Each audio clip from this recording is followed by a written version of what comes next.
знаете, послы ЕС на год продлили пакет санкций против России, введенных в связи с незаконной аннексией Крыма. Об этом на своей странице Твиттера написал представитель Украины при ЕС посол Николай Тачицкий. Как вы считаете, введенный вот именно этот пакет санкций за незаконную аннексию Крыма, он эффективен?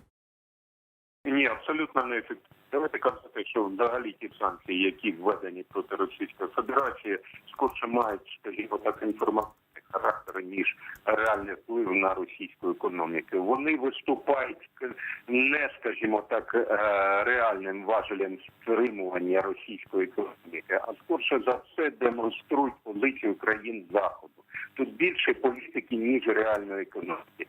Якщо ви мали, скажімо так, бажання реально впливати на економіку, то це був би заподіяний зовсім інший механізм, як свого часу проти Ірану. Це і відключення системи SWIFT, і реальне блокування банківських рахунків державних та приватних підприємств Російської Федерації, які розташовані як в країнах Європи, так відповідно Сполучених Штатів. Це жорсткий режим проти основних бюджетонаповнюючих галузей Російської Федерації і відповідно персональні санкції. Те, що наразі введено, ну скорше за все, це елемент політичної підтримки України.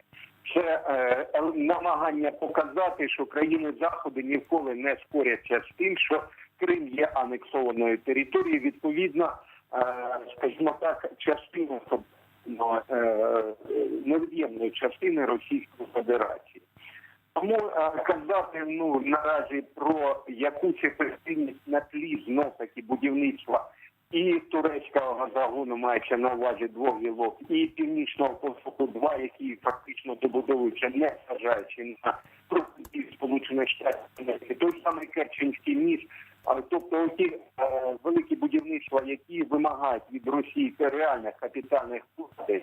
Тобто казати про ефективність санкцій на цьому тлі, досить проблематично.